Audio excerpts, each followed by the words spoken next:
There's more to imagine when you listen. So let your imagination soar with Audible. Audible has audio titles from every genre that will inspire you to imagine new worlds, possibilities, and ways of thinking. As an Audible member, you get to choose one title a month to keep from their entire catalog. Enjoy an exciting reawakening of a beloved classic with the Audible original David Copperfield by Charles Dickens, produced by Academy Award-winning director Sam Mendes, starring Ncuti Gatwa, Helena Bonham Carter, and Theo James. This adaptation breathes new life into a familiar tale. New members can try Audible free for 30 days. Visit audible.com/imagine or text IMAGINE to 500-500. That's audible.com/imagine or text IMAGINE to 500-500. Welcome to Money for the Rest of Us. This is a personal finance show. It's on money, how it works, how to invest it, and how to live without worrying about it. I'm your host, David Stein. Today, episode 178, titled Japan and the Impact of a Shrinking Population. I recently returned from 12 days or so in Japan. When I travel there, at times it's completely overwhelming. So many people, and just here's a quote by Pico Iyer. He's an essayist and author. He lives in Nara, Japan, and he pretty much sums up how I felt as I traveled there. It's from a piece titled Why We Travel. He writes, "But for the rest of us, the sovereign freedom of traveling comes from the fact that it whirls you around and turns you upside down and stands everything you took for granted on its head." That's how I felt, just completely turned upside down. At one point, my son and I were traveling. It was during rush hour. We were on the train going from Utsunomiya to Imiachi. This is in north of Tokyo. And train is crowded. Nobody says anything. Very, very quiet. Everybody kind of looks down. Nobody stares in Japan. And we got off at our stop. And it's just this swarm of people carrying us along. And I thought of a word that Seth Godin brought to my mind in a post a few weeks ago. It was the word sonder. S-O-N-D-E-R. And it's a made-up word. It was made up by John Koenig. And he does a project, it's called the Dictionary of Obscure Sorrows. And this is a dictionary of new words to describe emotions that currently we don't have a word for. And the word is sonder, S-O-N-D-E-R. And the definition is the realization that each random passerby is living a life as vivid and complex as your own, populated with their own ambitions, friends, routines, worries, and inherited craziness. An epic story that continues invisibly around you like an anthill, sprawling deep underground, with elaborate passageways to thousands of other lives that you'll never know existed, in which you might appear only once as an extra sipping coffee in the background, as a blur of traffic passing on the highway, as a lighted window at dusk. It's probably the first dictionary I've read that's so poetic. But Japan is visually stimulating. The entire week, including Tokyo, is a population of 9 million people. The greater Tokyo area, around 32 million people. I heard only one car horn honk. People don't lock their bikes. The kids ride and walk to school by themselves. Small children. I saw one child, he must have been 8, and we were in Harajuku. He's on his bike and just busy intersection. Just rides through right at all the people coming at him crossing at the crosswalk. Saw the rice harvest for the first time. I did see homeless people, but very, very few. And those that I saw were just under the underpasses in homes they'd made out of boxes, very elaborate homes.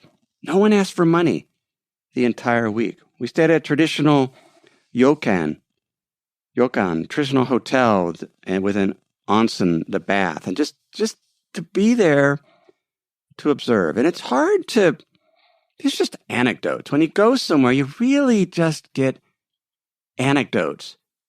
That can turn you completely around. The cars in Japan, we rented a Toyota Corolla, and it felt like one of the biggest cars on the road because the lanes are very narrow, and most cars were smaller than that. And you drive on the left side of the road, which I've done before, but it can be very, very confusing.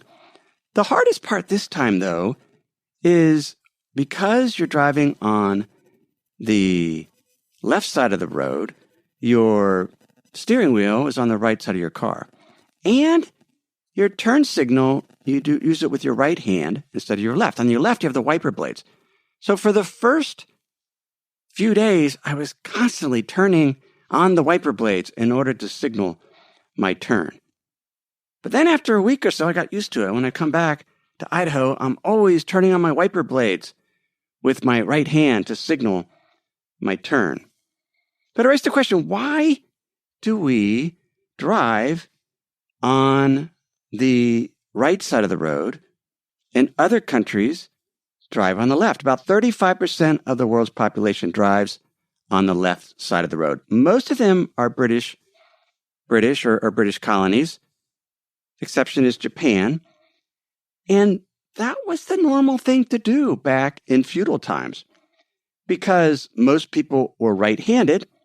And this is from a website called World Standards. I'll link to it.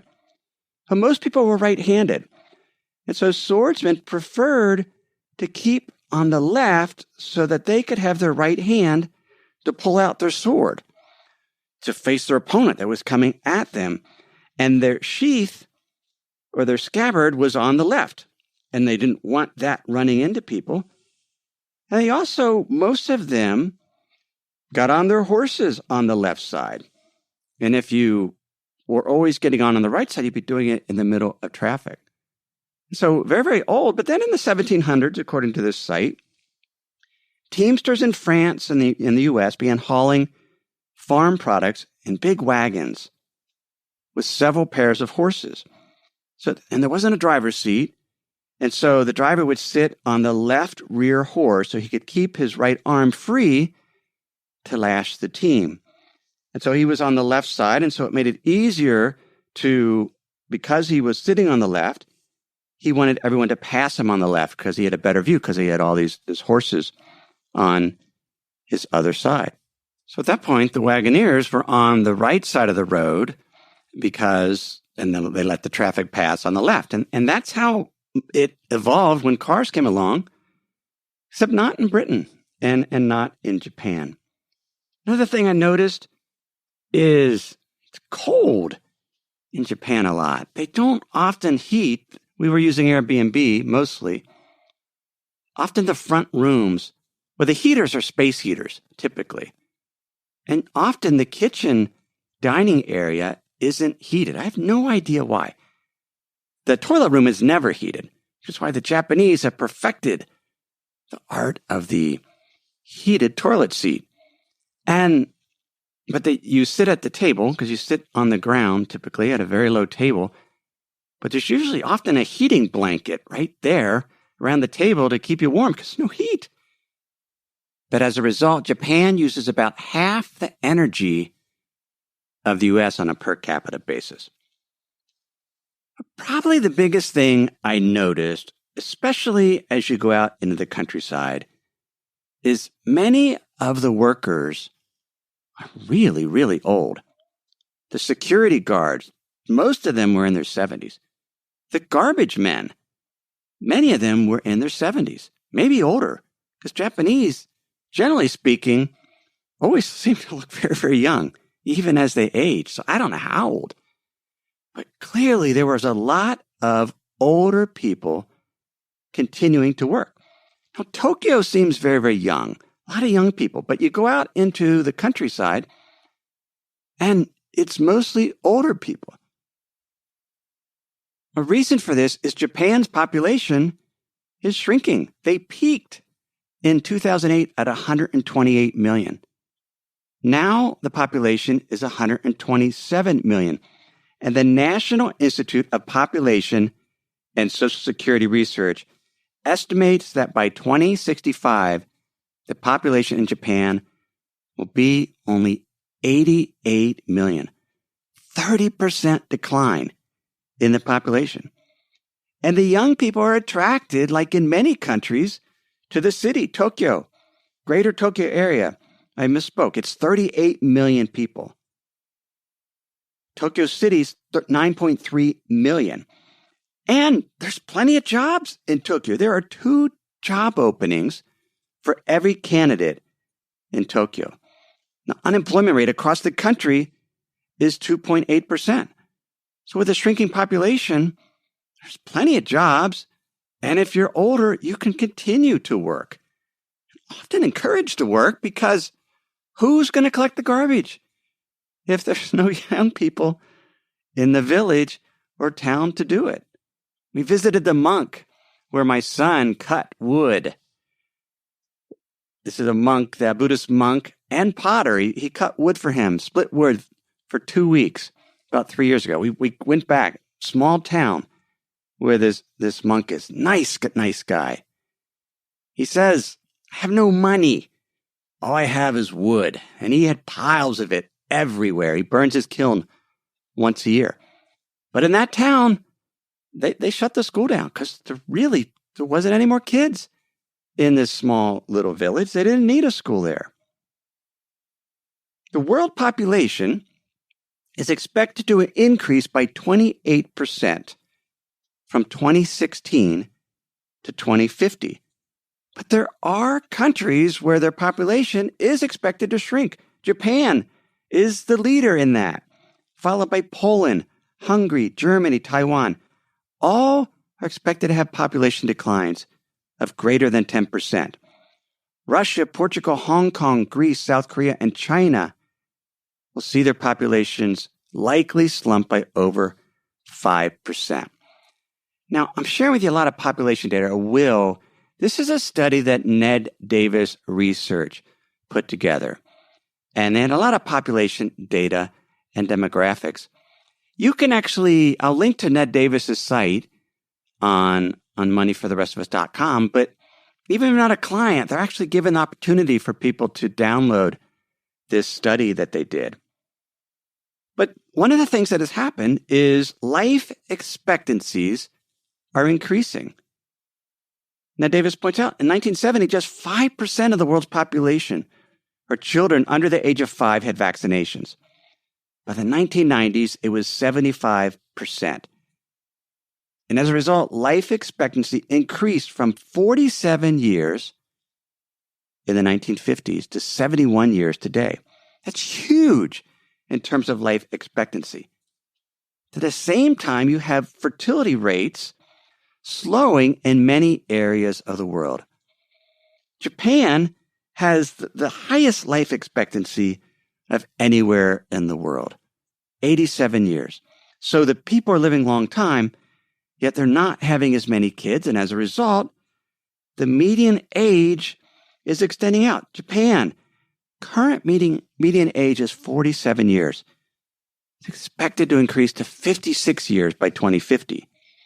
Overall in the world, the current median age is 30. That's up from 26 years, just 15 years ago, 26 years. By 2050, median age will be 37. So that's total world, but Japan. So 37 for the total world, 56 for Japan. And one of the contributions, primary determinants of economic growth is how many workers are there? And is the working age population increasing?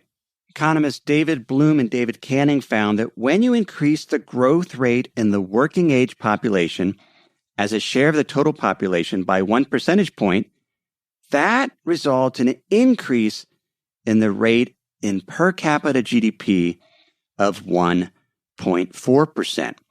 And why is that? Well, economic growth is a function of workers, long-term economic growth, the number of workers, and how productive they are. And as the working age population the working age population grows, that means more economic growth because you do have more workers, but you also get higher productivity because those workers have skills that they develop. And as long as we talked about last week, as long as we're investing in their skills to improve them and keeping up to date. But just when you start a new job, you gradually get better just naturally over time, hopefully. And so as you have the youth move into the working age, you get this productivity increase as you get this groundswell of workers getting more productive. And as there are less youth dependents, that frees up capital that can be put to use in capital expenditures and productivity-enhancing projects.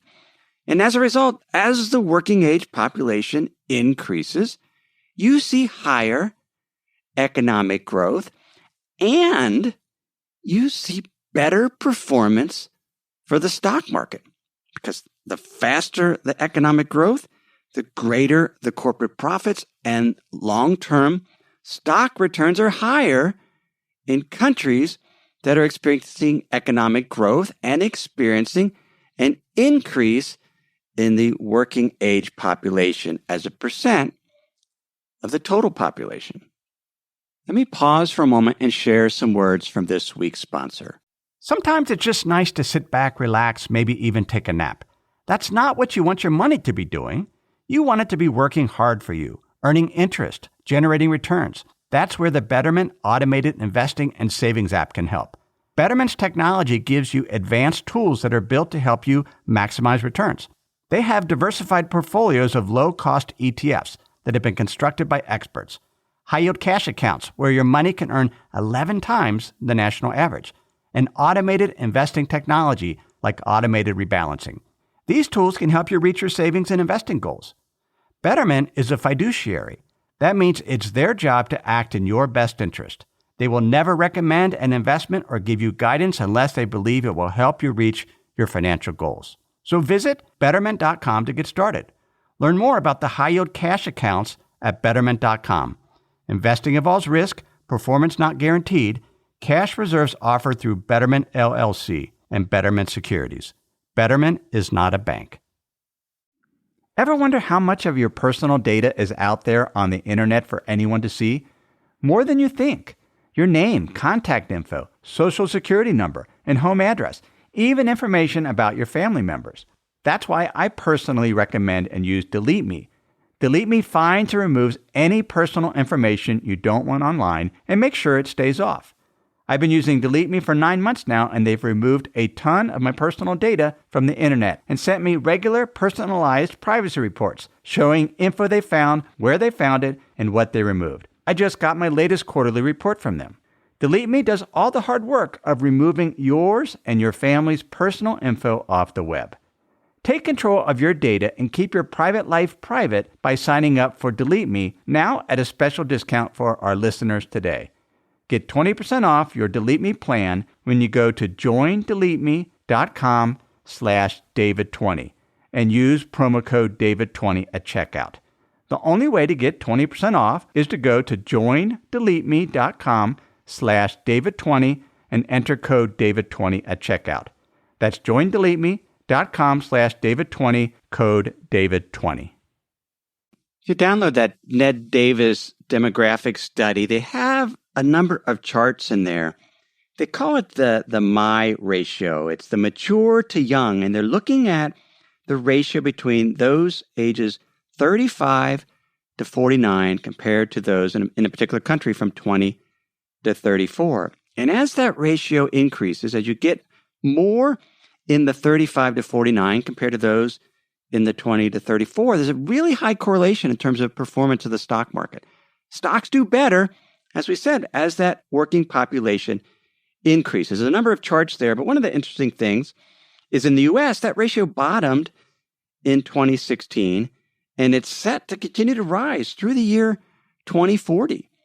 Emerging markets is a very favorable MY ratio with that tailwind really going until 2050 because they have a younger workforce that will then age, become more productive. That contributes to it. And then that working age population tends to save more which also boosts the return for stocks. Today around the world, 66% of the world's population is working age, and by 2050, it's expected to fall to 63%.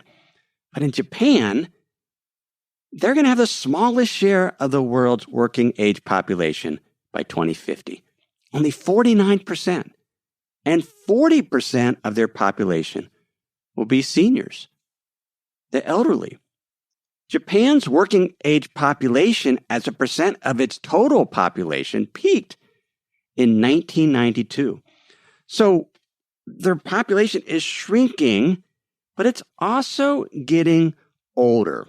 The dependency ratio of the seniors to the working population it's getting more severe. So right now, there are roughly 2 people of working age per senior.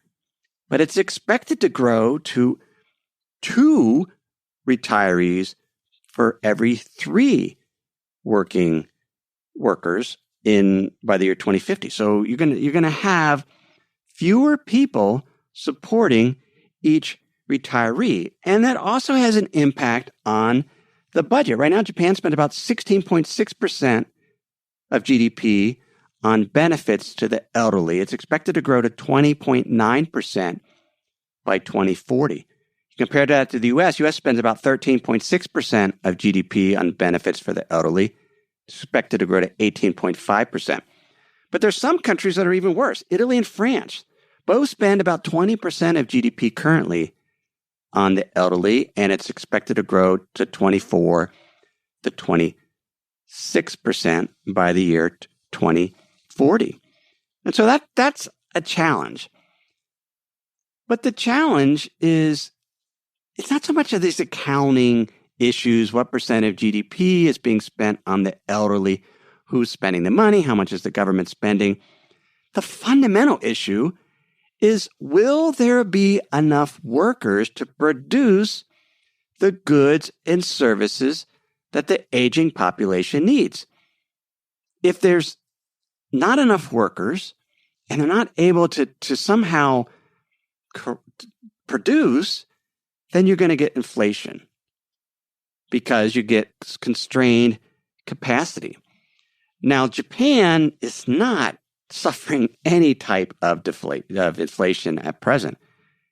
Really, they've been fighting against deflation. A friend that we met up with in Tokyo, they're looking to buy their first home. And he wrote me the other day, he wanted to know, should they go with a variable rate loan or a fixed rate loan? Check out these interest rates. The variable rate loan interest rate was 0.65%. And the fixed rate was 0.97%. Imagine having a mortgage rate with under 1%. That's what you get in Japan. Plus, they get a subsidy of up to 1% of the purchase price of their home from the government to buy this home. And that's for a 35-year mortgage, very, very long mortgage. So what can Japan and other countries do to make sure there's enough workers, that they're able to produce the goods and services they need to support an aging and a shrinking population? Well, the first thing they could do is they could increase the female labor force participation rate. In the U.S., about 57% of women are working. In Japan, only 48%. Oftentimes when a woman, they have a child, they stop working. And there's some things within the Japanese culture that just discourages the women continuing to work as they get older. That's probably something that's going to need to change. I saw they were in the midst of the election for the lower house of parliament. And as you drive around Japan in the rural areas, there's these wooden signboards, and people put their candidates for parliament, put up their picture and their name. Mostly men. New York Times reports only 9% of seats in the lower house of parliament are held by women. That ranks 165 out of 193 countries. That's not real diverse in terms of the parliament. And fewer than 1 in 5 candidates running in Sunday's election, this past Sunday, were women. And that also is, you see that in the workforce. So you need a higher female participation rate in the workforce to sort of have the workforce to produce the goods and services of an aging population. Another option is immigration. Japan has not been particularly open to immigration. As you go around Tokyo and around the country, mostly Japanese. When I was in Norway, you go around and you see a large number of immigrants. Japan's expected to lose 6 million people ages 15 to 54 as the country ages over the next decade. And so to replace that, you would need upwards of 600,000 immigrants per year. And the government's tried to put into place some programs, call them internships, to attract mainly cheap labor to work on the farms and in some of the factories. A lot of I guess, from China. But it needs to be, I mean, if they're going to use immigration, it's going to be hundreds and hundreds of thousands of new immigrants per year. The other option is automation. Robots. Here's a country where automation is not going to take jobs away from workers in the sense that the workers won't have jobs and the unemployment will rise because of a shrinking population. They really can benefit from automation and robotics. So more women in the workforce, more immigrants, and more automation will help Japan offset a shrinking population and produce enough goods and services to meet the needs of seniors. Now, whenever we talk about shrinking population, I've talked about this in earlier episodes. What about the debt? Japan has the highest indebtedness of any country in the world in terms of government debt. Will they default? Well, interesting piece by Noah Smith of Bloomberg from last month. He writes, since the vast bulk of Japan's government debt is owned by Japanese people, the question isn't about paying back external creditors. It's a matter of distribution of economic resources among the Japanese people. The government defaulted on its debt tomorrow, it would certainly hurt the financial system and cause a recession, but the most lasting effect would be to let Japanese taxpayers off the hook, while Japanese bondholders would find themselves less wealthy. The country wouldn't have a fundamentally weaker economy. All the factories and land and people and know-how would still be there. But the promises about who gets to receive the fruits of that economy would be shifted. That's a point I've made in numerous episodes. The wealth of a nation is its ability to produce. It's its workers. It's its land. It's its factory. Its people.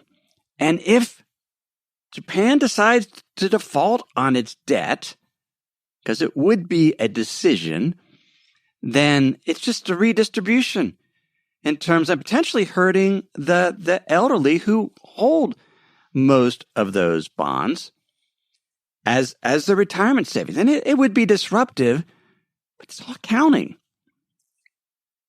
And they will work it out. Japan, population is aging. But they're going to adapt. They'll adapt. We're seeing it now. When you see 75-year-old garbage men, that they're adapting. When you see the automation, just the sheer number of vending machines everywhere. Doesn't take as many workers if you're buying food from a vending machine as opposed to a restaurant. More automation. So Japan will adapt. But when you look at the potential impact on the Japanese stock market long term, they're not a country where the working age population is going to be growing. It's going to peak in 2020 in terms of that my ratio I talked about earlier. But then there's going to be a demographic headwind, which is why as investors, it's often good to overweight areas that have a demographic dividend where you see the working age population increasing. And by and large, those are younger, less developed countries. Emerging markets have that demographic tailwind.